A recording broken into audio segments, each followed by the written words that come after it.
Hello everyone. तो last class में हम लोगों ने रेट ऑफ चेंज देखा था एप्लीकेशन ऑफ डेरिवेटिव में, है ना।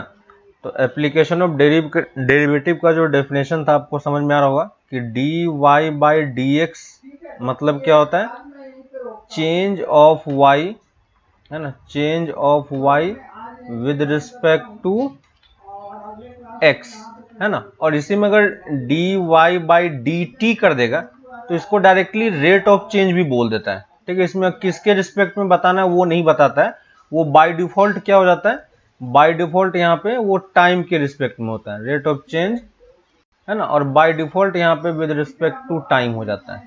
ठीक है, तो अगर कहीं पे रेट ऑफ चेंज लिखा रहे, और कभी कभी इसको भी बोला जाता है, ये जो ऊपर में लिखा हुआ यहाँ पे भी आपको कभी कभी रेट ऑफ चेंज लिखा हुआ रहता है, इस वाले पार्ट में भी यहाँ पे भी रेट ऑफ चेंज लिखा रहता है। ठीक है ना, तो rate of change of y और विद रिस्पेक्ट टू दिया होगा, तो अगर विद रिस्पेक्ट टू दिया होगा तो हम उसके रिस्पेक्ट में ले लेंगे, और अगर विद रिस्पेक्ट टू नहीं दिया और सिर्फ रेट ऑफ चेंज बोला है तो हम क्या ले लेंगे, विद रिस्पेक्ट टू टाइम ले लेंगे। ठीक है, तो ये हमने लास्ट क्लास में डिस्कशन किया था और आपको बताया भी था। आज की क्लास में हम लोग सिर्फ इसी पार्ट पे सिर्फ एग्जांपल्स करेंगे। ठीक है, और एग्जांपल्स के थ्रू देखेंगे कि क्वेश्चन कैसे सॉल्व होता है और क्या होता है। ठीक है, यहाँ पे मैंने कुछ क्वेश्चंस पहले से ले रखे हैं। ठीक है, इन सब का मैंने एक पीडीएफ बना के आपको डिस्क्रिप्शन में डाल दिया, वहां पे आपको एक लिंक होगा। ठीक है, उस लिंक पे आप क्लिक करोगे तो ये पीडीएफ आपका डाउनलोड हो जाएगा। ठीक है, तो वहां से आप डायरेक्टली क्वेश्चन को एक्सेस कर सकते हो अगर आपको लिखना है तो। ठीक है, या अगर आप कॉपी में लिख पा रहे हो जल्दी से तो वो भी आप कर सकते हो। मैं बस क्वेश्चंस को सॉल्व करने का ट्राई कर रहा हूँ। ठीक है, क्वेश्चंस आपका अवेलेबल है पीडीएफ फॉर्मेट में, आप वहां से एक्सेस कर पाओगे, कोई प्रॉब्लम नहीं होगा। ठीक है, तो हम बस ये देखते हैं कि क्वेश्चन हमें सॉल्व कैसे करना और क्या करना होता है। ठीक है, तो फर्स्ट क्वेश्चन जो हम लोगों ने लास्ट क्लास में भी इस टाइप के क्वेश्चन सॉल्व किए थे वो मैं आपको बता दे रहा हूँ। ठीक है, तो लास्ट क्लास में आपके पास पहला क्वेश्चन है, यहाँ पे देखो, find the rate of change of area of a circle. ठीक है, तो रेट ऑफ चेंज हमें निकालना है, और देखो हमें विद रिस्पेक्ट टू रेडियस भी दिया हुआ है। तो अगर मैं एरिया सर्कल के एरिया को अगर मैं ए मान लेता हूं तो हमें निकालना क्या एक्चुअली में, D A by D R निकालना है ना। ए मेरा एरिया हो गया और आर मेरा रेडियस हो गया। क्लियर है, तो ये चीज हमें कैलकुलेट करना है। ठीक है, ये हमें वैल्यू कैलकुलेट करना है, ये समझ में आ रहा है। अब ये अगर डिफरेंशिएट करना है तो इसके पहले हमारे पास क्या होना चाहिए, एरिया का कोई ना कोई फंक्शन होना चाहिए। जब तक ये फंक्शन नहीं होगा तब तक हम डिफरेंशिएट किसके टर्म्स में करेंगे, है कि नहीं। तो हमारे पास एरिया का फॉर्मूला हमारे पास पता है। ठीक है, एरिया का फॉर्मूला क्या होता है सर्कल का, A equal to pi are square. और अगर हम इसको डिफरेंशिएट करें किसके रिस्पेक्ट में, क्वेश्चन में गिवन है आर के रिस्पेक्ट में, तो ये कितना हो जाएगा 2 पाई आर, क्योंकि आर का ही फंक्शन है तो मैं डायरेक्टली 2 पाई आर भी लिख सकता हूं। क्लियर है, तो ये मैंने यहां पे लिख दिया। अब देखो हमें पता है कि डी कोई भी डेरिवेटिव जो हम कैलकुलेट करते हैं वो क्या होता है, एक पर्टिकुलर पॉइंट पे होता है ना। तो यहां पे किस पॉइंट पे है हमें वो देखना है। तो यहां पे देखो बोल रहा है कि how fast the area is changing with respect to radius when radius is 0.5। यहां पे देखो दो क्वेश्चन है, एक बोल रहा है कि find the rate of change of area with respect to radius, तो वो मैंने निकाल लिया। एरिया किस रेट से चेंज हो रहा है, 2 पाई आर के रेट से चेंज हो रहा है। ठीक है, अब ये बोल रहा है कि आप मुझे ये बताओ कि उस मोमेंट पे, किस मोमेंट पे, जब रेडियस कितना हो, रेडियस आपका 5 सेंटीमीटर हो, है ना। तो जब रेडियस 5 सेंटीमीटर हो एट आर इक्वल टू 5। ठीक है, तो d A by D T, है ना, वही हमें बोल रहा है कि एरिया किस रेट से चेंज हो रहा है वो हमें निकालना है। तो d A by D R हम निकालेंगे कहां पे, एट आर इक्वल टू 5 पे। ठीक है, और ये हमें पता है 2 पाई, और आर हमें यहाँ पे क्वेश्चन में गिवन है तो आर की जगह पे हम 5 पुट कर देंगे, तो इंटू 5, तो इक्वल टू कितना हो गया 10 पाई। ठीक है, थोड़ा सा इसका ध्यान रखना, यूनिट का ध्यान रखना, अगर क्वेश्चन में यूनिट दिया हुआ है तो आपको आंसर भी यूनिट के टर्म में करना है। ठीक है, हम देखो रेडियस के रिस्पेक्ट में कर रहे हैं और ये एरिया है। ठीक है, तो एरिया का यूनिट कितना होगा, एरिया का यूनिट क्या होता है, अगर देखो यहाँ पे हमारे पास जो यूनिट दिया हुआ है किस में दिया हुआ है, सेंटीमीटर में, तो एरिया हमारा क्या हो जाएगा सेंटीमीटर स्क्वायर, और डी आर क्या एक्चुअली में रेडियस ही है, तो ये डिवाइड होकर कितना आ जाएगा सेंटीमीटर। तो ये देखो दोनों कैंसिल हो गया, तो एक्चुअली में यूनिट क्या बन जाएगा यहाँ पे, इतना सेंटीमीटर। ठीक है, तो इस रेट से आपका एरिया क्या हो रहा है, चेंज हो रहा है, किसके रिस्पेक्ट में, रेडियस के रिस्पेक्ट में। क्लियर है, तो फर्स्ट क्वेश्चन आपको अब क्लियर हो रहा होगा कैसे हम क्वेश्चन सॉल्व कर रहे हैं। ठीक है, सेकेंड क्वेश्चन देखो, सेकेंड क्वेश्चन भी लास्ट क्लास में इसी टाइप का एक क्वेश्चन हमने किया भी था। देखो यहाँ पे क्या बोल रहा है, और लास्ट क्लास में चलो आपको मैंने बताया था कि अगर इंक्रीज कर रहा हो तो हम पॉजिटिव साइन लेते हैं और डिक्रीज कर रहा हो तो हम नेगेटिव साइन लेते हैं, याद होगा। ठीक है, तो यहाँ पे देखो बोल रहा है स्क्वायर प्लेट, हमारा अब फिगर किस टाइप का है, स्क्वायर टाइप का है। देखो मैं यहाँ पे एक स्क्वायर ड्रॉ कर दे रहा हूँ, ये मेरा स्क्वायर है, स्क्वायर है तो सबका लेंथ में ए मान ले रहा हूँ। क्लियर है, तो जो क्वेश्चन में बोले पहले आप वो फिगर ड्रॉ करने का ट्राई करो, उसके बाद हम देखते हैं कि वो क्या बोल रहा है। ठीक है, तो प्लेट के बारे में बोल रहा है, ये बोल रहा है कि एक्सपेंड कर रहा है, expanding each of its size is increasing at a rate of 2 centimetre पर सेकेंड, यानी साइड का रेट ऑफ चेंज दिया हुआ है। ठीक है, यहाँ पे देखो किसके रिस्पेक्ट में दिया हुआ, वो नहीं दिया हुआ है। ठीक है, तो हम बाय डिफॉल्ट क्या ले लेंगे, टाइम के रिस्पेक्ट में। और आपको यूनिट को देख के भी समझ में आ रहा है कि हमारा जो किसके रिस्पेक्ट में होना चाहिए, टाइम के रिस्पेक्ट में। तो ये हमें दे रहा है कि साइड किस रेट से चेंज हो रहा है, 2 सेंटीमीटर पर मिनट, और हमने साइड को क्या जूम किया है, ए। तो यहां पे मैं क्या लिखूंगा, d A by D t equal to 2 centimetre per minute. ठीक है, यूनिट अगर दिया हो तो आपको यूनिट लेके चलना है। क्लियर है, अब हमसे पूछा है कि eight what rate is the area of plate increasing, plate का एरिया किस रेट से चेंज हो रहा है। तो पहले आप एरिया लिख लो, प्लेट का कितना होगा, प्लेट का एरिया कितना हो जाएगा, प्लेट का एरिया हो जाएगा हमारे लिए ए स्क्वायर, है ना। कितना होता है स्क्वायर, रेडिया सॉरी एरिया कितना होता है स्क्वायर का, ए स्क्वायर। और हमें ये निकालना है क्या चीज, रेट एरिया इज इंक्रीजिंग, किसके रिस्पेक्ट में, कुछ नहीं दिया तो हम किसके रिस्पेक्ट में ले लेंगे, टाइम के रिस्पेक्ट में। तो ये क्या हो जाएगा, d A by D T. ठीक है, तो दोनों तरफ हमें क्या करना होगा, डी बाई डी टी ही करना होगा।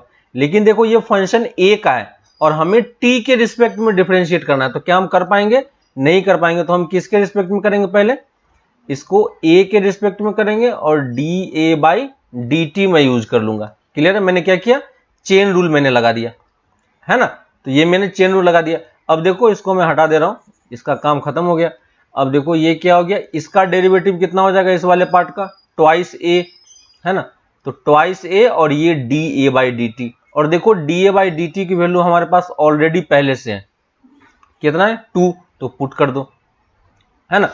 और ये चीज क्या बोल रहा है, कितना हो गया, तो ये मल्टीप्लाई को सॉल्व हो गया, कितना हो जाएगा 20, सॉरी 2 इंटू 2 4a, ये हो गया 4a, है ना। हमने क्या कैलकुलेट किया, d A by D t equal to, देखो हमने क्या कैलकुलेट किया, हमने कैलकुलेट किया d A by D t equal to 4a, जबकि हमें पता है कि d A by D t क्या होता है, एक इंस्टेंट की बात होती है ना, किसी एक पॉइंट पे आपको निकालना होगा। तो यहां पे देखो उसने पॉइंट दे रखा है, जब साइड लेंथ कितना होना चाहिए 20, है ना। तो हमें एक्चुअली में यहां पे क्या करना पड़ेगा, D A by D T और ए इक्वल टू 20 पुट कर देंगे। तो यहां पे पुट करोगे तो कितना आएगा 80 सेंटीमीटर पर मिनट। ठीक है, जो यूनिट था मैंने वही यूनिट सेम रखा, है ना। तो कैसे सॉल्व करना आपको क्लियर हो रहा है अब, है ना, समझ में आ रहा होगा आपको। आई होप कि क्वेश्चंस आपको क्लियर हो रहे होंगे कि हम कैसे इस क्वेश्चन को सॉल्व कर रहे हैं। ठीक है, तो ये था हमारा सेकेंड क्वेश्चन कि सेकेंड क्वेश्चन को हम कैसे सॉल्व कर रहे हैं। ठीक है, नेक्स्ट हम आ जाते हैं थर्ड क्वेश्चन पे। ठीक है, तो देखो थर्ड क्वेश्चन क्या बोल रहा है, थर्ड क्वेश्चन बोल रहा है the radius of a circle increases at a rate of 2 centimetre पर सेकेंड। ठीक है ना। यहां पे देखो टाइम के रिस्पेक्ट में इसने ऑलरेडी दे दिया हुआ है।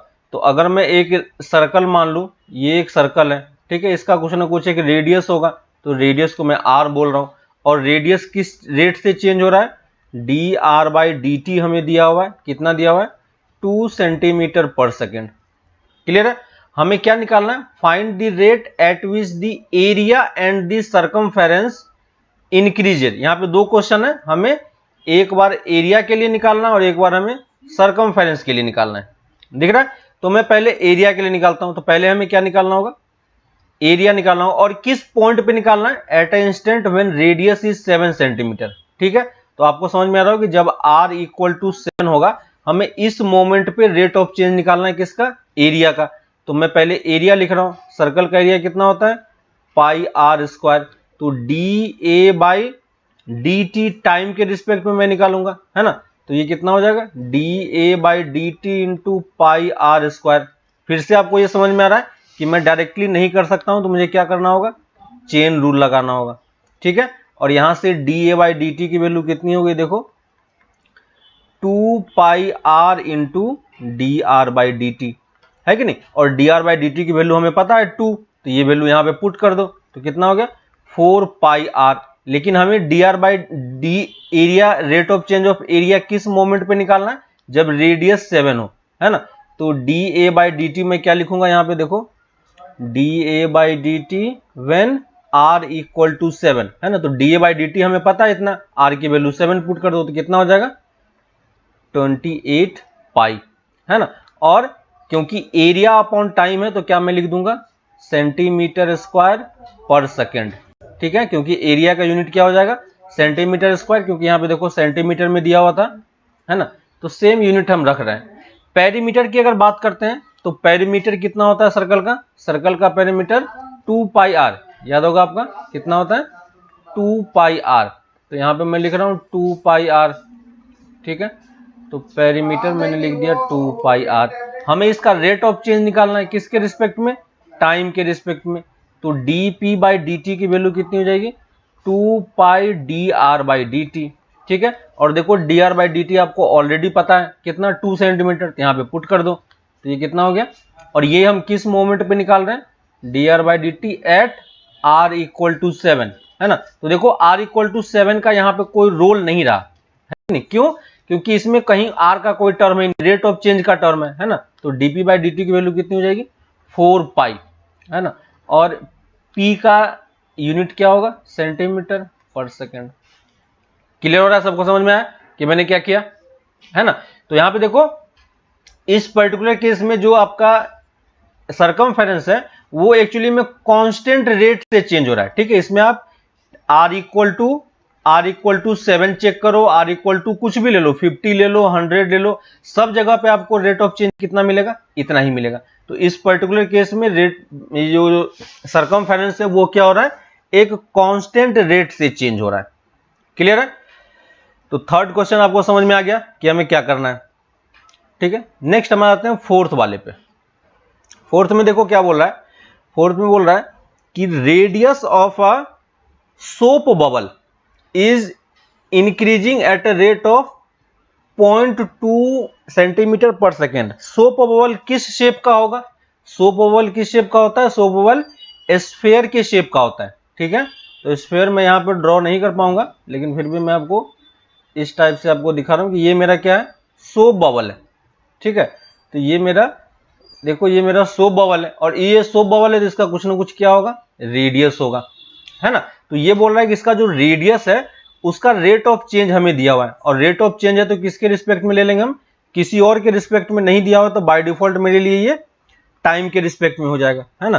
तो हमें क्या दिया हुआ है, D R by D T की वैल्यू हमें दी हुई है, कितना हो जाएगा 0.2 सेंटीमीटर पर सेकेंड, ठीक है। हमें एक्चुअली में निकालना क्या है, हमें जो निकालने के लिए दिया गया है वो देखो, find the rate at which its volume, find the rate at which इस volume changes when radius is 5 centimetre, है ना। हमें किसका रेट ऑफ चेंज निकालना है, वॉल्यूम का रेट ऑफ चेंज निकालना है। अब स्फेयर का वॉल्यूम क्या होता है ना, सोप बबल किस शेप का होगा, स्फेरिकल शेप का होगा, ठीक है। और स्फेयर का वॉल्यूम क्या लिखोगे आप, स्फेयर का वॉल्यूम क्या होता है 4/3 पाई आर क्यूब। और हमें इसको किसके रिस्पेक्ट में डिफरेंशिएट करना होगा, टाइम के रिस्पेक्ट में, तभी हमारा rate of change of volume निकलेगा, है ना। तो डीबी बाई डी टी, और इसको डिफरेंशिएट करोगे तो आपको पता है पहले क्या करना होगा, चेन रूल लगाना होगा। पहले हम आर के रिस्पेक्ट में करेंगे, तो मैं डायरेक्टली करके आपको लिख दे रहा हूं, ठीक है। उसके अकॉर्डिंग मैं यहां पे बता रहा हूं आपको, देखो तो ये डीबी बाई डी टी कितना हो जाएगा,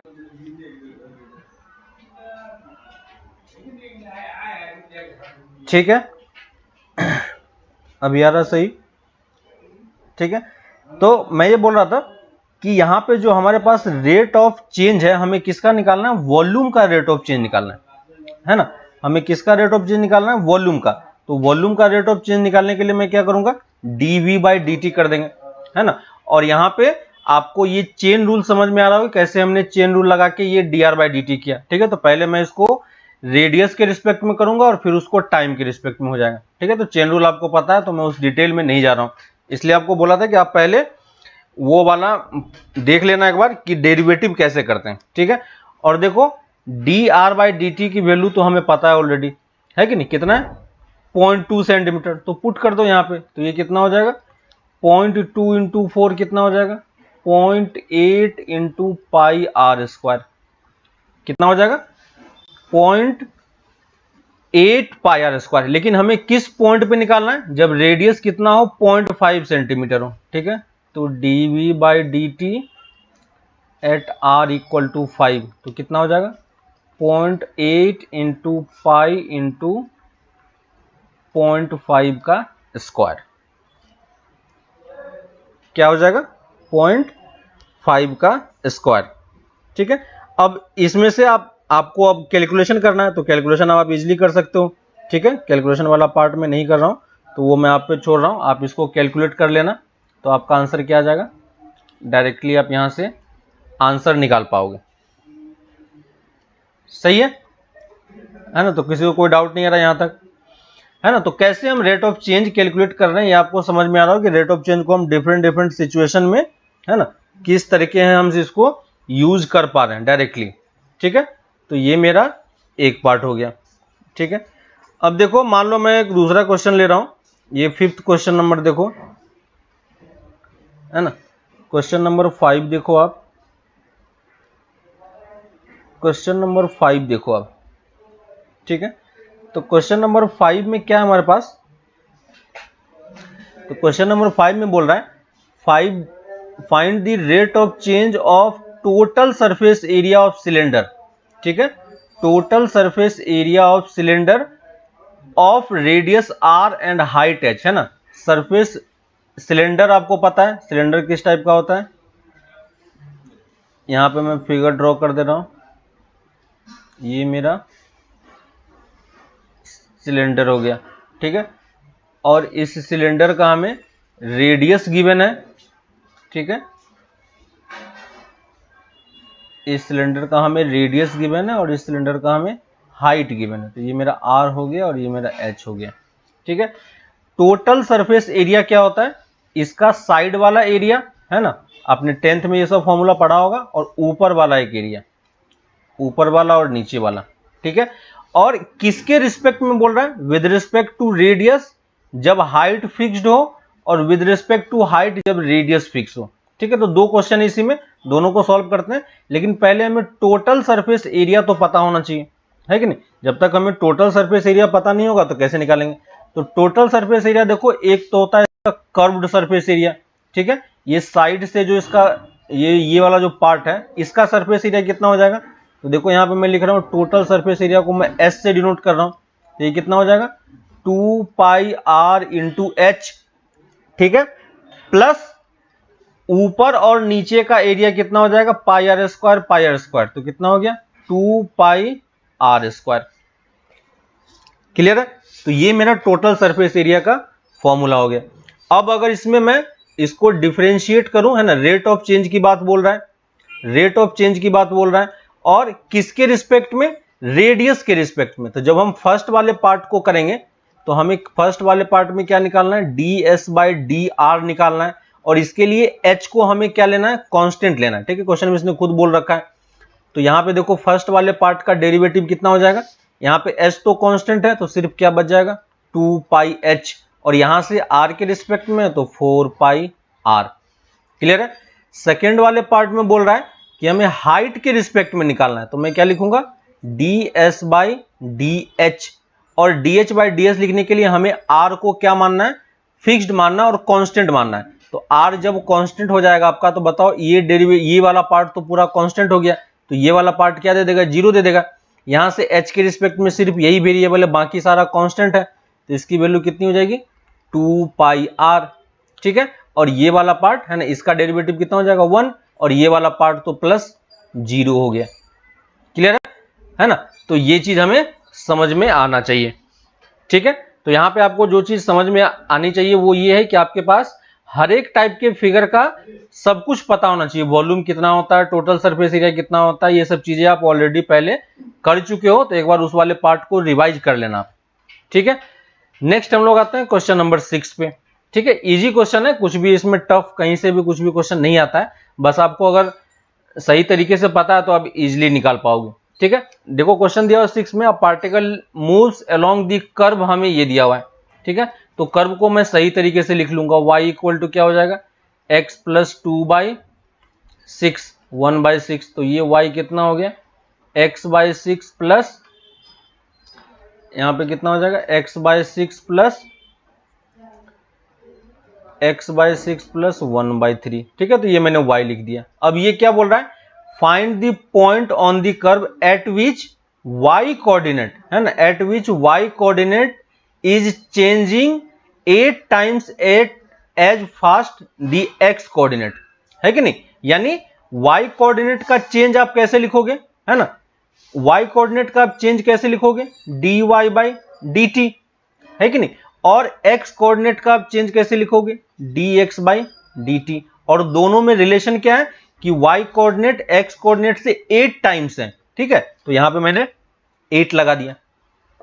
क्लियर है ना, समझ में आ गया कि ये 8 टाइम्स, तो ये हमें रिलेशन दिया हुआ है और इस रिलेशन को यूज करके हमें वो पॉइंट खोजना है, फाइंड द पॉइंट, है ना, हमें यहां पे पॉइंट निकालने के लिए बोला है। तो पहले तो हम इसको डिफरेंशिएट करेंगे और इसको यहां पे पुट करेंगे। ठीक है, तो देखो अगर आप इसको डिफरेंशिएट करोगे, है ना, a particle move along the curve this, find the point on which at which the y coordinate is changing 8 times as fast as x coordinate। ठीक है, तो देखो यहां पे अगर आप डिफरेंशिएट करोगे तो क्या होगा,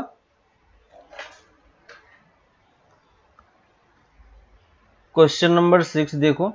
ठीक है, तो यहां पे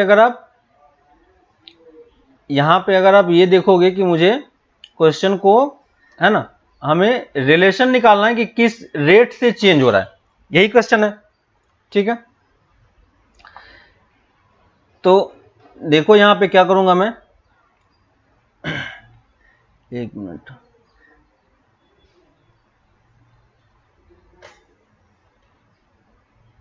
है ना, यहां पे क्वेश्चन करेक्ट कर लो। इस वाले में यहाँ पे क्वेश्चन कुछ गलत है, इसलिए ये, है ना, सही नहीं आ रहा है। देखो एक चीज मिसिंग हो गया यहाँ पे, इस वाले को सही कर लो क्वेश्चन को। यहाँ पे जो आपका इक्वेशन दिया हुआ है, ठीक है, इक्वेशन थोड़ा सा आप सही कर लो, इक्वेशन यहाँ पे गलत दिया हुआ है, तो इक्वेशन को हम लोग सही कर लेंगे। इक्वेशन है आपका 6y equal to x cube है। ठीक है, यहाँ पे आप एक्स क्यूब डाल लो। ठीक है, क्योंकि एक्स क्यूब नहीं होगा तो आप क्वेश्चन सॉल्व नहीं कर पाओगे। ठीक है, या सिंगल पावर होगा तो नहीं कर पाओगे, तो यहाँ पे क्वेश्चन करेक्ट कर लो। यहाँ पे 6y equal to x cube plus 2 है। ठीक है, तो अब यहाँ पे मैं क्वेश्चन भी सही कर लेता हूँ थोड़ा सा। तो हमारे पास जो क्वेश्चन है यहाँ पे एक्स क्यूब होगा और ये एक्स क्यूब बाई 3 हो गया। ठीक है, अब सही है। अब देखो dy बाई डी टी और dx बाई डी टी में हमें रिलेशन दिया हुआ है, तो मैं इस क्वेश्चन में क्या करूंगा, दोनों तरफ में डिफरेंशिएट कर देंगे, तभी तो हमें dy और dx मिलेगा, है ना।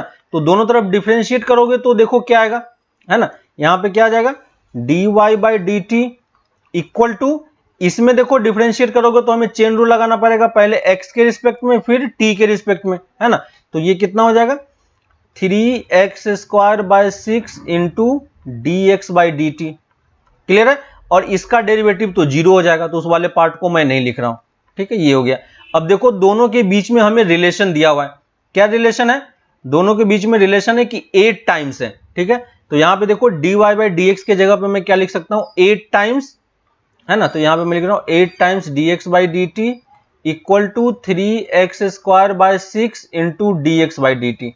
देखो दोनों तरफ से dx बाई डी टी का टर्म कैंसिल हो गया, ये दोनों टर्म कैंसिल हो गया, तो बच क्या गया हमारे पास, यहाँ पे देखो ये 2 से 2 भी कैंसिल हो गया, तो यहां से देखो x² इक्वल टू क्या आ रहा है, 16 आ रहा है ना, x² इक्वल टू कितना आ रहा है, 16 आ रहा है। और यहां से x की वैल्यू कितनी आ जाएगी, x equal two plus minus 4।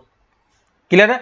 और अगर हमें x की वैल्यू पता है तो हम इसमें पुट करके हम y निकाल सकते हैं कि नहीं, क्योंकि हमें पॉइंट निकालने के लिए बोला गया है। ठीक है, तो अगर हमें x पता हो जाए तो हम इसमें पुट करके y निकाल पाएंगे।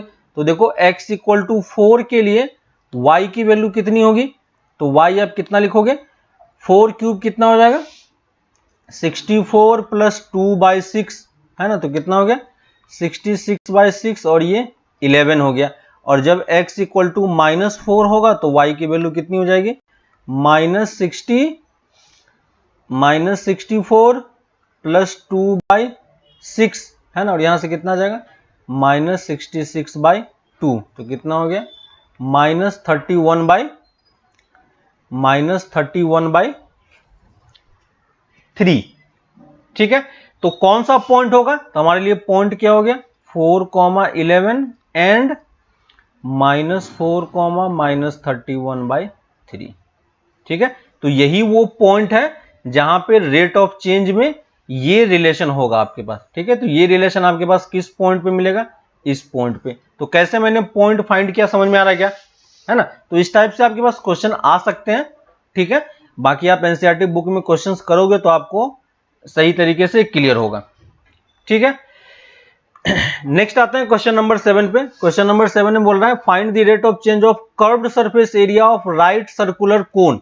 ठीक है, राइट सर्कुलर कोन क्या होता है, इस टाइप का फिगर होता है। ठीक है, और इसका कर्व्ड सरफेस एरिया क्या होता है, कर्व्ड सरफेस एरिया को अगर मैं C बोलता हूं तो कितना होता है पाई आर एल। एल क्या है, ये जो स्लांट हाइट है, इस स्लांट हाइट को हम L बोल रहे हैं, और R क्या है, R आपका ये रेडियस है। ठीक है, तो R आपका यहाँ पे ये रेडियस है। ठीक है, और ये वाला इसका क्या है, हाइट है। ठीक है, तो हमें रेडियस और हाइट दिया हुआ है और विद रिस्पेक्ट टू R निकालना है। ठीक है, तो यहाँ पे देखो L, R और H में क्या रिलेशन होता है, तो यहाँ पे आप लिख सकते हो L square equal to R square plus H square. ठीक है, ये रिलेशन पता है। मैं यहाँ पे L की जगह पे ये पुट कर दूंगा, तो ये कितना हो जाएगा पाई R और L की जगह पे R square plus H square. ठीक है, यहां पे देखो H कांस्टेंट दिया हुआ है, इसलिए मैंने H के टर्म्स में लिखा, क्योंकि हमें L में कोई रिलेशन नहीं पता था, है ना, किसके रिस्पेक्ट में दिया हुआ है। ये बोल रहा है हमारा जो कर्व्ड सरफेस एरिया वो R और H के टर्म में होना चाहिए, तो मैंने सारा इक्वेशन को R और H में कर लिया। और इस इक्वेशन को हमें करना क्या पड़ेगा, इस इक्वेशन को हमें डिफरेंशिएट करना पड़ेगा किसके रिस्पेक्ट में, विद रिस्पेक्ट टू रेडियस। तो यहां पे मैं क्या निकालूंगा dc/dr। ठीक है, और dc/dr pi r root over R square plus H square. Clear है ना, और इसको आपको डिफरेंशिएट करना आता है। ठीक है, R का ही फंक्शन है, सिंपली आप इसको डिफरेंशिएट कर लो, सॉल्व आपको खुद से करना है। ठीक है, जो सॉल्व करोगे वही आपका आंसर होगा।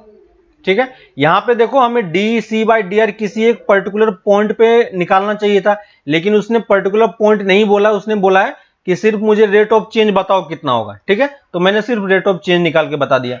ठीक है, लेकिन हमें यह ध्यान रखना है कि हमेशा रेट ऑफ चेंज कहां पे निकलेगा, किसी न किसी पॉइंट पे निकलेगा। तो अगर पॉइंट दिया होगा तो हम उस पॉइंट पे निकाल के बता देंगे उसे। क्लियर है। नेक्स्ट क्वेश्चन नंबर 8 पे आते हैं। क्वेश्चन नंबर 8 में बोला है if the area of the circle, if the area of circle increases at a rate, at a constant, at a uniform rate, ठीक है, at a uniform rate, then prove that the rate of change of perimeter varies inversely as the radius। ठीक है, तो यहां पे हमें दिया हुआ है कि rate of change of circle जो है, ठीक है, क्या है, rate of change of area of circle. तो पहले हम एरिया का इक्वेशन लिख लेंगे। एरिया क्या होता है पाई R स्क्वायर। ठीक है, और the area of circle increases at a uniform rate. Uniform rate मतलब कांस्टेंट हो गया। ठीक है, तो यहां पे मैं क्या लिखूंगा dA/dt, हमारे पास क्या दिया हुआ है, एक कांस्टेंट दिया हुआ है। क्लियर है, dA/dt हमें क्या दिया हुआ है, कांस्टेंट दिया हुआ है। और हमें प्रूफ क्या करना है कि इसका जो पेरीमीटर है वो इनवर्सली होना चाहिए R का।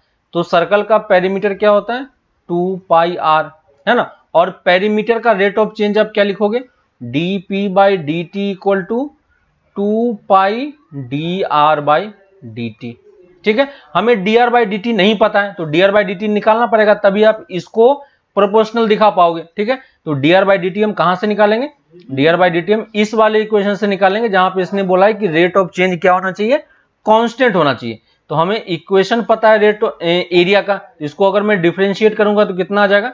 तो देखो dA/dt अगर कैलकुलेट करोगे तो कितना आ जाएगा? 2πr into dr/dt। क्लियर है? तो देखो dA/dt यहां से कितना हो जाएगा? dA/dt equal to 2πr into dr/dt। और dA/dt एक्चुअली में क्या है? कांस्टेंट है।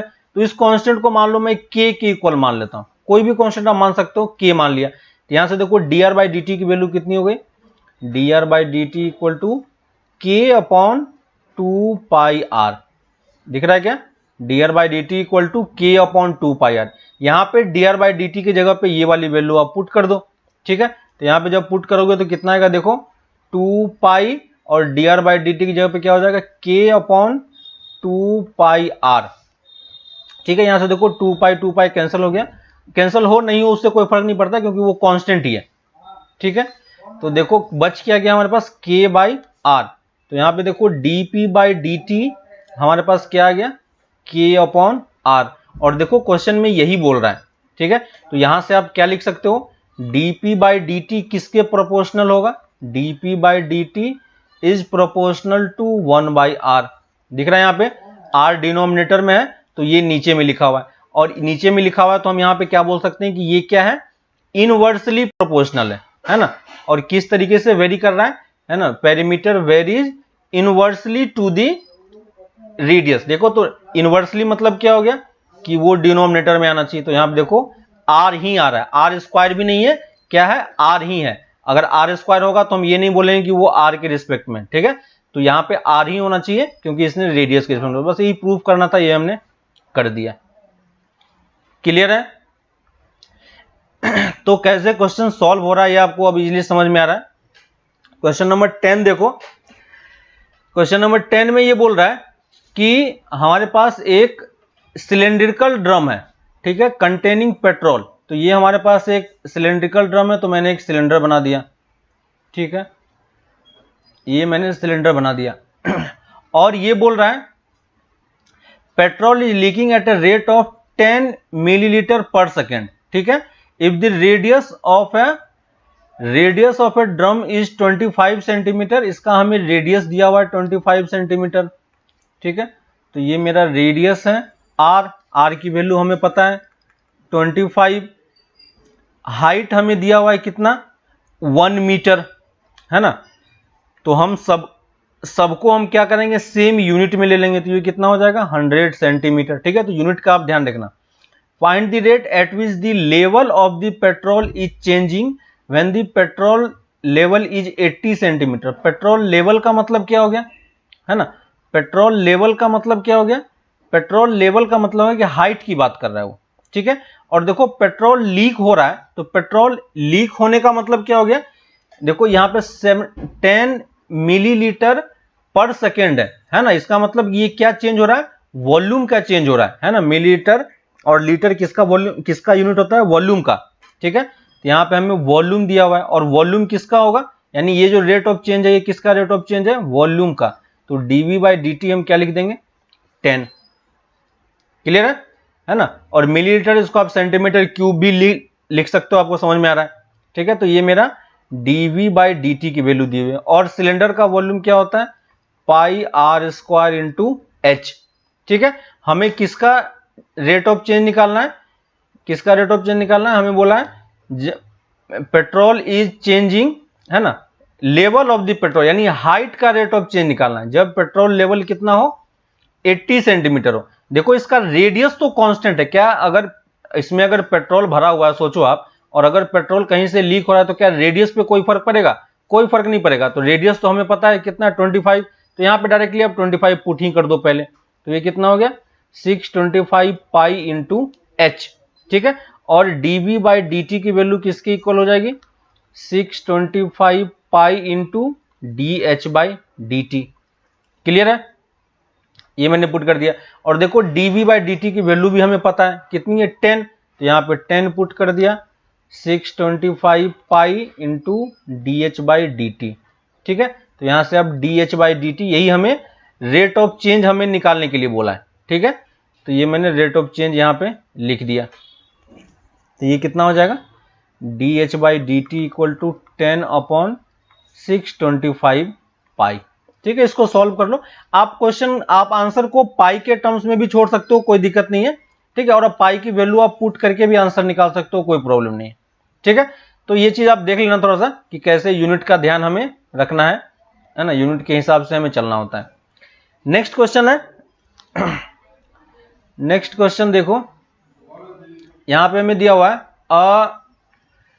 अ मेटल क्यूब, है ना। पहली चीज की फिगर देखो आपके पास क्या है, क्यूब का है, तो मैं साइड में क्यूब एक ड्रॉ कर लेता हूं।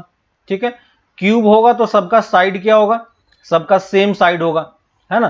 तो सबका साइड मैंने सेम कर दिया। ठीक है, सबका साइड लेंथ मैंने ए मान लिया, मान लो। ठीक है, तो क्यूब की बात बोला, ये बोल रहा है एक्सपेंड कर रहा है at an instant when the each edge is 3 centimetre, है ना। Volume of the cube is increased at the rate of this, यानी हमें dv बाई dt की वैल्यू दी हुई है, कितना है 0.015। दिख रहा है क्या, एट व्हाट रेट, देखो at what rate the length of each side increases at that instant. किस इंस्टेंट की बात कर रहा है, जिस इंस्टेंट पे रेडियस ए साइड लेंथ कितना हो 3 सेंटीमीटर। ठीक है, यानी हमें वॉल्यूम पता है कितना होता है वॉल्यूम क्यूब का, ए क्यूब, और हमें dv बाई dt दिया हो तो मैं dv बाई dt कर दूंगा इसको, है ना। चेंज ऑफ वेरिएबल लगाना पड़ेगा और चेन रूल लगाना पड़ेगा, तो क्या हो जाएगा ये 3a square into D A by D T. हमें यही तो कैलकुलेट करना है ना। देखो rate at which length is increasing, तो हमें D A by D T ही निकालना है ना। और dv बाई डी टी की वैल्यू हमें दी हुई है 0.015, है ना। तो यहां से D A by D T की वैल्यू कितनी हो जाएगी, देखो 0.015 बाई 3a स्क्वायर, और ये हमें किस मोमेंट पे निकालना है, जब एज लेंथ कितना हो 3, है ना। तो यहाँ पे पुट कर दो 0.015 इंटू 3 इंटू 3 स्क्वायर, इसको सॉल्व कर लो, आपका आंसर आ जाएगा। क्लियर है सबको, है ना। तो क्वेश्चंस इजी है, बस आपको उसका मतलब समझ में आना चाहिए कि मतलब क्या हो रहा है। नेक्स्ट क्वेश्चन देखो, एट व्हाट पॉइंट, इलिप्स हमें दिया हुआ, इलिप्स का इक्वेशन आपको याद होगा, है ना। इलिप्स हम लोग ऑलरेडी पहले कर चुके हैं, तो ये हमारे पास इलिप्स का इक्वेशन है।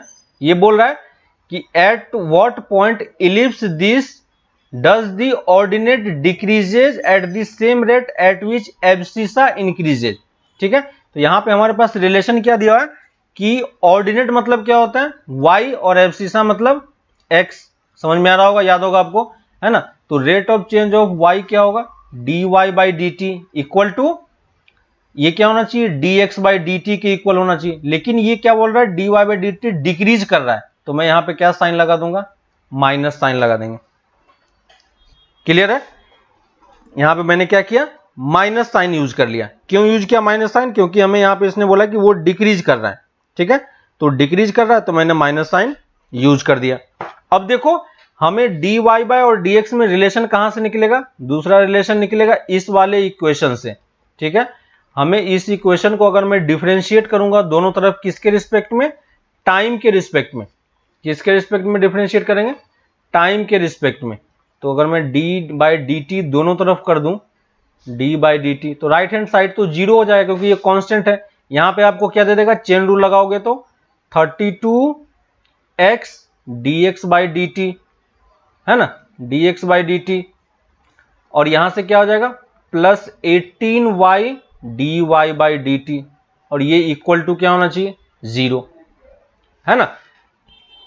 ये हमें करना, फिर से देखो यहाँ पे क्वेश्चन में हमें पॉइंट निकालने के लिए बोला है। ठीक है, तो पॉइंट के लिए हमें x और y दोनों निकालना पड़ेगा, और देखो dy और dx में क्या रिलेशन है, तो माइनस का रिलेशन है ना। तो यहां से मैं क्या लिख सकता हूं 32y इंटू dx के जगह पे मैं माइनस dy पुट कर रहा हूं, तो minus dy by D t plus 18y, है ना, dy by D t equal to 0। यहां से देखो dy बाई डी टी आपका कैंसिल हो गया, ये dt होगा, ये दोनों कैंसिल हो गया।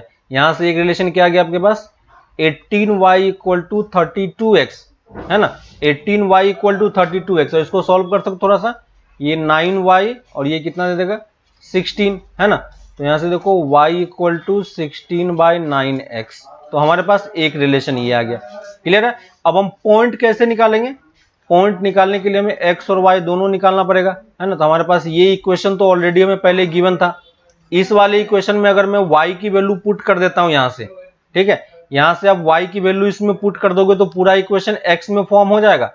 देखो 16x² प्लस 9 इंटू 16/9 x का होल स्क्वायर इक्वल टू 400। ठीक है, इस इक्वेशन को सॉल्व करके आप x निकाल सकते हो कि नहीं? निकाल पाएंगे। इसको सॉल्व करके हमें क्या करना है? x कैलकुलेट करना है। यहां से x फाइंड करो, x फाइंड हो जाएगा, यहां पे पुट कर दो, आपका y मिल जाएगा, है ना। तो आपका x और y दोनों कोऑर्डिनेट यहां से आपको मिल गया। क्लियर है। तो कैसे सॉल्व हो रहा है समझ में आ रहा सबको, है ना। आपको समझ में आ रहा है कि क्या करना है। नेक्स्ट आते हैं हम लोग 13 पे। 13 में देखो हमें बोल रहा है area of a rectangle is increasing. हमें क्या दिया हुआ है? dA/dt दिया हुआ है। देखो फर्स्ट लाइन से जो मैं पढ़ते जा रहा हूं वो मैं लिखते जा रहा हूं, ठीक है। उसके बाद बोल रहा है कि लेंथ ऑफ द रेक्टेंगल, है ना। यहां पे देखो बोल रहा है कि क्या? Length of the rectangle is always equal to the square of its breadth. ठीक है, तो यानी अगर मैं रेक्टेंगल एक फॉर्म करूं इस टाइप का, ठीक है, तो अगर मैं इसका ये L ले लेता हूं और ये B ले लेता हूं, है ना, तो इसका एरिया क्या हो जाएगा? इसका एरिया तो हो जाएगा L इंटू बी। और L और B में एक रिलेशन हमें यहां पे दिया हुआ है। क्या दिया हुआ है? कि देखो लेंथ किसके इक्वल है? Square of the breadth. तो L को मैं B स्क्वायर लिख सकता हूं कि नहीं? L को मैं B स्क्वायर लिख सकता हूं। हमसे पूछ रहा है कि eight what rate length is increasing, है ना। लेंथ आपका किस रेट से इंक्रीज कर रहा है? तो देखो आप एरिया को ये भी तो लिख सकते हो, L की जगह पे अगर आप B पुट कर दोगे, है ना, लेकिन हम उस वाले फॉर्मेट में जाएंगे, हमें लेंथ पे चाहिए, है ना, तो हम पूरे अपने फंक्शन को लेंथ के टर्म में रिड्यूस कर लेंगे। तो यहाँ पे देखो L तो है ही, B की वैल्यू मैं यहां से कैलकुलेट कर सकता हूं। B कितना हो जाएगा? √L। ठीक है, तो दोनों को अगर सॉल्व करोगे तो कितना हो जाएगा? L⁻³ 3/2। तो जो हमारा एरिया है वो एक्चुअली में क्या लिखा हुआ है? लेंथ के टर्म में 3/2 लिखा हुआ है ना। और हमें रेट ऑफ चेंज किसका निकालना है? लेंथ का ही निकालना है। तो मैं दोनों तरफ क्या करूंगा? अब dA/dt लगा देंगे। ठीक है, तो देखो dA/dt इक्वल टू क्या हो जाएगा? d/dt ऑफ L⁻³ है ना। और यहाँ पे हमें चेन रूल लगाना पड़ेगा। तो चेन रूल किसके रिस्पेक्ट में लगाएंगे? पहले L के रिस्पेक्ट में। तो ये आपको सॉल्व करना आता है ना। और ये dL/dt, देखो हमें dL/dt ही निकालना है ना। dA/dt की वैल्यू हमें ऑलरेडी पहले से पता है, कितना है? 48। तो देखो सब कुछ पुट कर दोगे तो आपका ये वाला पॉइंट आ जाएगा नहीं। और किस पॉइंट पे हमें निकालना है? जब ब्रेथ कितना हो? 45 सेंटीमीटर हो। ठीक है, तो देखो इसको मैं थोड़ा सॉल्व करके आपको दिखा देता हूं। इस वाले पार्ट को अगर आप देखोगे तो यहाँ पे देखो ये 48 इक्वल टू इसकी वैल्यू कितनी हो जाएगी? 3/2 और ये √L हो जाएगा। ठीक है, इंटू dL/dt, है ना। तो यहां से देखो dL/dt की वैल्यू कितनी हो गई? dL/dt इक्वल टू 48/3/2, है ना। बाकी आप वो सॉल्व करना √L। लेकिन हमें यहाँ पे ब्रेथ की वैल्यू दी हुई है 4.5 सेंटीमीटर, लेकिन हमें यहाँ पे फंक्शन हमारा dL/dt किसके टर्म्स में? L के टर्म्स में। तो L हम कैसे निकालेंगे? किस पॉइंट पे निकालना होगा? यहाँ पे देखो L और B में हमें रिलेशन दिया हुआ है। अगर B की वैल्यू आपका 4.5 हो जाएगा तो L कितना हो जाएगा? 4.5 का स्क्वायर, है ना। तो यहाँ पे एक्चुअली में आपको पुट क्या करना है? 4.5 का स्क्वायर। ठीक है, ये वैल्यू आप इसमें पुट करो तो ये कितना हो जाएगा आपका? यहां से देखो सॉल्व करोगे तो ये 48, यहां से देखो ये कैंसिल हो गया, 16 ऊपर में 32 हो गया, है ना। तो 32/0.5 का स्क्वायर करोगे तो ये कितना हो जाएगा? 4.5 ही रहेगा, है ना। इसको सॉल्व कर लो, आपका आंसर आ जाएगा। क्लियर है ना। ये देखो ये वो वाला करेक्ट वाला आंसर था, है ना। ये हम ऑलरेडी सॉल्व कर चुके हैं। तो आप देख लो ये करेक्ट क्वेश्चन था x³ वाला। तो पिछले वाले क्वेश्चन में करेक्ट कर लेना, यहाँ पे फिर से वो क्वेश्चन लिखा हुआ है। ठीक है, नेक्स्ट हम लोग आ जाते हैं 15 पे। 15 में सेम उसी टाइप का क्वेश्चन है ना। सेम अभी जो आपके 14 वाला पार्ट आपने किया है ना, देखो सेम टाइप का क्वेश्चन है। यहाँ पे भी आपको पॉइंट निकालना है और यहाँ पे भी आपको y कोऑर्डिनेट का चेंज और x कोऑर्डिनेट का चेंज में रिलेशन दिया हुआ है ना। तो यहाँ पे हमें क्या रिलेशन दिया हुआ है? dy है ना, dy/dt equal to 2 times dx/dt। ठीक है, सेम जैसे ऊपर वाला क्वेश्चन सॉल्व किया था सेम उसी तरीके से ये लिख लो और इसको आप क्या करोगे, दोनों तरफ डी बाई डी टी कर दो, है ना। तो दोनों तरफ आप डी बाई डी टी कर दो, ठीक है। मैं बाकी सॉल्व नहीं कर रहा हूँ, बाकी मैं आप पे छोड़ रहा हूँ क्योंकि सेम टाइप का क्वेश्चन है ना, ये वाला। और ये रिलेशन यूज करोगे तो आपको यहां से x की वैल्यू मिल जाएगी, ठीक है। x मिल जाएगा, x की वैल्यू आप इसमें पुट कर दो, y मिल जाएगा, तो आपका पॉइंट कैलकुलेट हो जाएगा, ठीक है। तो 15 नंबर आप खुद से ट्राई करना, सॉल्व हो जाएगा, ठीक है। यहां पे देखो बोला है balloon with which always remains spherical, है ना। यहाँ पे जो हमें बलून दिया हुआ वो बलून किस शेप का है, हमेशा स्फेयर के शेप का है, तो हम स्फेयर के शेप का बलून एज्यूम कर लेंगे, ठीक है। और उसका डायमीटर हमें ये दिया हुआ है ना। तो ये क्या हमारा डायमीटर है, तो डायमीटर मैं लिख रहा हूं। तो डायमीटर अगर ये है तो रेडियस कितना हो जाएगा, रेडियस कितना हो जाएगा 2 टाइम्स, है ना। और है ना डायमीटर अगर ये है तो सॉरी डायमीटर अगर ये है तो रेडियस कितना हो जाएगा इसका हाफ, तो हम क्या लिखेंगे 3/4 इंटू 2x + 3, ठीक है। ये मेरा r है। और हमें क्या बोल रहा है कि find the rate of change of volume with respect to x, ठीक है। स्फीयर का वॉल्यूम क्या होता है 4/3 पाई r क्यूब। हम इसको डिफरेंशिएट करेंगे किसके रिस्पेक्ट में, x के रिस्पेक्ट में, क्योंकि हमें x के रिस्पेक्ट में निकालने के लिए बोला है। तो हम इसको x के रिस्पेक्ट में तो कर नहीं पाएंगे, तो हमें क्या करना होगा, चेन रूल लगाना होगा। तो ये कितना हो जाएगा 4 पाई r स्क्वायर dr/dx। और dr/dx की वैल्यू हम कहां से निकालेंगे, यहां से निकालेंगे। तो देखो dr/dx की वैल्यू कितनी हो जाएगी 3/2। चेक करना dr/dx कितना हो जाएगा 3/2। ये वैल्यू आप यहां पे पुट कर दो, बस आपका x के टर्म में आपका आंसर आ जाएगा, ठीक है। रेडियस ऑफ स्फेरिकल बबल देखो सेम टाइप का है ना। रेडियस का रेट ऑफ चेंज हमें दिया हुआ है ना। तो dr/dt हमें दिया हुआ है कितना 1/2, ठीक है।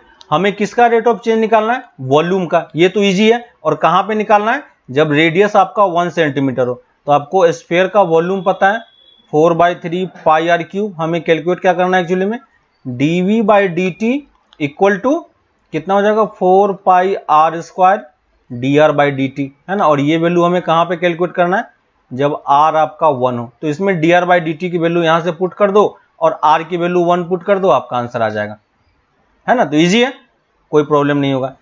ये देखो सिंपल सा क्वेश्चन है, find the rate of change of volume with respect to इस डायमीटर, ठीक है। तो यहाँ पे जो वॉल्यूम है आपका, वॉल्यूम स्फीयर का क्या होता है 4/3 पाई r क्यूब। लेकिन हमें वॉल्यूम किसके टर्म्स में निकालना पड़ेगा, डायमीटर के टर्म्स में, है ना। तो डायमीटर और रेडियस में क्या रिलेशन होता है, d = 2r होता है। यहां से r कितना हो जाएगा d/2। तो यहाँ पे पुट कर दो v = 4/3 इंटू d/2 का होल क्यूब। हमने ऐसा क्यों किया, क्योंकि हमें किसके रिस्पेक्ट में निकालना था, डायमीटर के रिस्पेक्ट में निकालना था, ठीक है।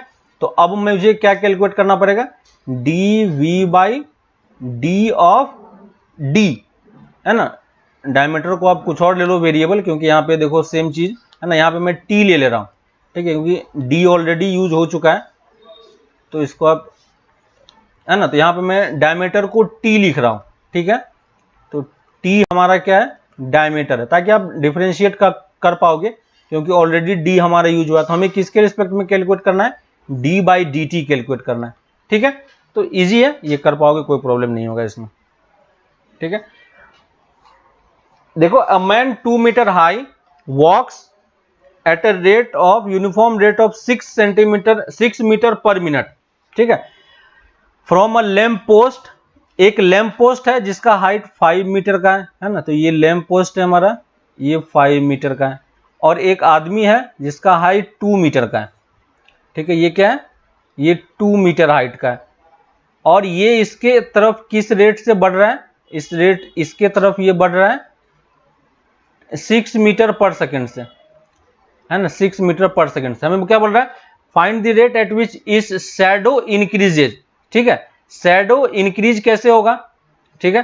तो देखो यहाँ पे ये लैंप पोस्ट है, तो यहाँ से लाइट इस पे पड़ रहा होगा और इस लाइट के अकॉर्डिंग इसका यहाँ पे ये शैडो बन रहा होगा, है ना। तो इसका शैडो कौन सा वाला होगा, ये वाला पार्ट इसका शैडो होगा, ठीक है। तो आपने उस वाले पार्ट में पढ़ा होगा, है ना। उस वाले पार्ट में आपने 10th में जब हाइट एंड डिस्टेंस वाला क्वेश्चन किया था, है ना। तो हाइट एंड डिस्टेंस के टर्म में अगर मैं इस लेंथ को, ठीक है, इस लेंथ को मान लो मैं इसके शैडो को मैं x मान लेता हूं, ठीक है, शैडो को मैं x मान लेता हूं और यहां से यहां के डिस्टेंस को मैं d मान लेता हूं, ठीक है।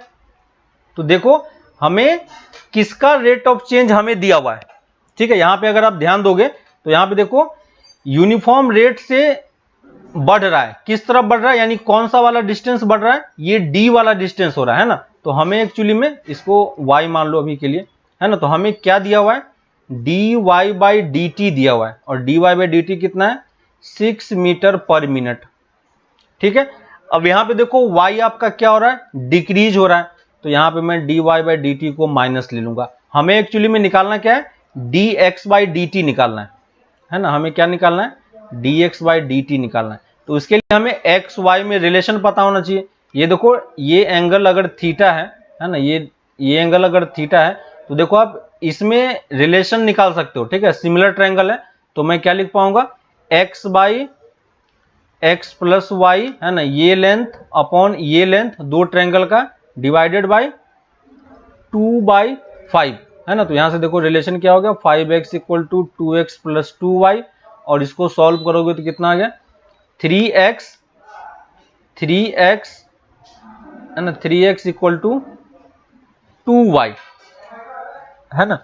3x इक्वल टू क्या हो जाएगा, 2y हो जाएगा, दिख रहा है क्या, है ना। dy बाई dt को प्लस में ही ले लो क्योंकि वो इस रेट से आगे बढ़ रहा है, ठीक है।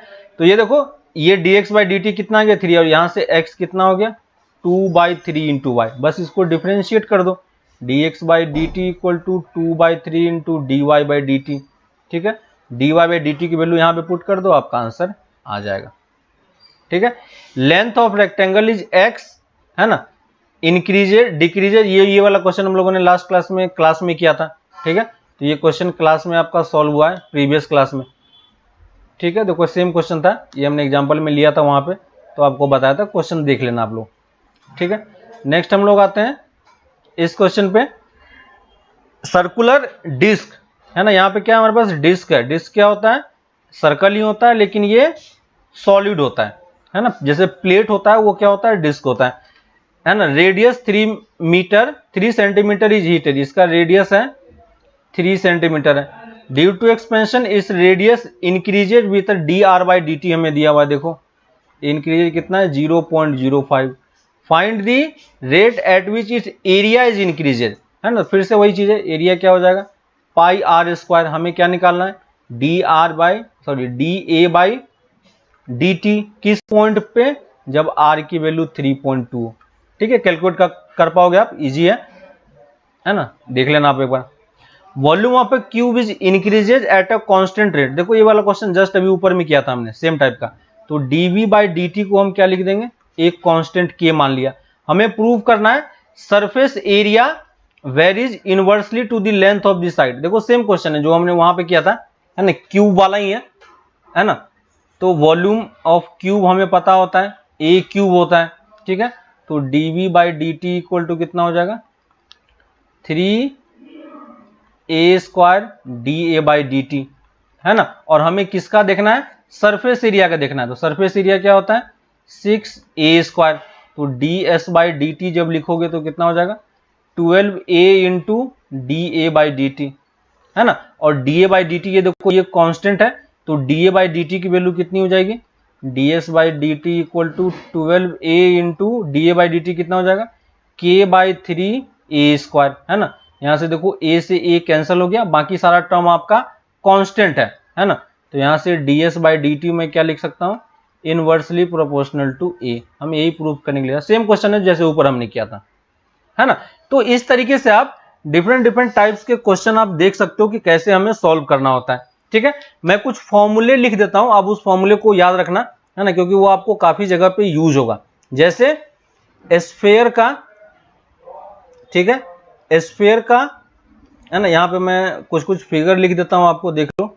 अगर आपको वॉल्यूम लिखना हो, ठीक है, वॉल्यूम किसका, एक कोन हो गया, एक स्फीयर हो गया, ठीक है, एक सिलेंडर हो गया, बाकी सारा आपको पता होगा, है ना। तो वॉल्यूम कितना होता है कोन का, 1/3 पाई आर स्क्वायर एच। स्फीयर का कितना होता है, 4/3 पाई आर क्यूब, सिलेंडर का कितना होता है पाई आर स्क्वायर एच। ठीक है, अगर क्यूब की बात करो तो क्यूब का भी लिख सकते हो आप, है ना। क्यूब का वॉल्यूम कितना होता है, क्यूब का वॉल्यूम आप ए क्यूब आप ले सकते हो अगर साइड लेंथ ए है तो। ठीक है, वॉल्यूम हमारा हो गया। अगर सरफेस एरिया की बात करें, है ना, सरफेस एरिया और दो टाइप का होता है, एक कर्व्ड सरफेस एरिया होता है। ठीक है, तो कर्व्ड सरफेस एरिया आप कितना लिखोगे, लिख लो curved surface area. Curved surface area cone का क्या होता है पाई आर एल, कितना होता है पाई आर एल। ये सब आपने पहले पढ़ा होगा, ध्यान दे देना, बस मैं इसको लिख रहा हूं। ये कितना होता है स्फीयर का curved surface area 2 pi are into, sorry इसका कर्व्ड सरफेस एरिया कुछ भी नहीं होता। ठीक है, सिलेंडर का कितना हो जाएगा 2 पाई आर इंटू एच, और क्यूब का कितना होगा 4a स्क्वायर, है ना। और एक होता है टोटल सरफेस एरिया, एक क्या होता है टोटल सरफेस एरिया, तो ये मैं लिख रहा हूं टोटल सरफेस एरिया। ठीक है, तो टोटल सरफेस एरिया क्या क्या होगा इसका pi r l plus pi are square, है ना। इसका कुछ नहीं होता है ना, 4 पाई आर स्क्वायर आप लिख सकते हो, है ना, ये सेम वही होता है दोनों चीजें। इसमें भी सिलेंडर का कितना हो जाएगा 2 pi r h plus 2 pi are square, और इसका कितना हो जाएगा 6a स्क्वायर, है ना। वैसे ही सर्कल का आपको सब कुछ पता है। फिगर अगर आप देखोगे तो कोन का फिगर किस टाइप का होता है, कोन आपका होता है इस शेप का। ठीक है, ये आपका कोन होता है, याद होगा।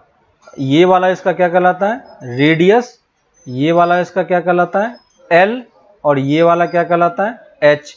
और एल आर एच में क्या रिलेशन होता है l square equal to h square plus r square. ठीक है, दूसरा स्फीयर है, स्फीयर का तो आपको फिगर पता है, इस टाइप से होता है। ठीक है ना, इस टाइप का आपका फिगर होगा जिसका रेडियस आर होगा। सिलेंडर की अगर बात करें तो सिलेंडर का फिगर किस टाइप से होगा, इस टाइप से होता है। ठीक है, आपको ये सब फिगर ऑलरेडी पता है, पहले भी मैंने एक बार बताया था 11th में, और आपने 10th में भी ये सब चीजें पढ़ा होगा। ये आर होता है, ये एच होता है ना, और क्यूब तो आपको पता ही है। ठीक है, तो ये कुछ कुछ फॉर्मूले जो आपको क्वेश्चन में यूज करने को मिलेगा, तो उसको आप एक बार देख लेना कि कैसे सॉल्व होता है। ठीक है, तो ये करने के बाद आप एक्सरसाइज 6.1 आप कंप्लीट कर सकते हो। ठीक है, तो इसके बाद आपको एक्सरसाइज 6.1 आपको कंप्लीट करना है। ठीक है, 10 क्वेश्चन लास्ट क्लास में हमने दिया था, और बाकी 10 क्वेश्चन और बचे हुए हैं, तो उस क्वेश्चन को आप कंप्लीट कर लो। ठीक है, तो 6.1 आपका कंप्लीट हो जाएगा। ठीक है, 6.2 वाला पार्ट हमें करना नहीं है क्योंकि वो सिलेबस में अब नहीं रहा है, तो नेक्स्ट क्लास में हम लोग इसी का आगे वाला पार्ट करेंगे। ठीक है, तब तक आप ये सारे क्वेश्चन ट्राई करो, फिर हम इसी को आगे नेक्स्ट क्लास में कंटिन्यू करते हैं। ठीक है, चलो बाय।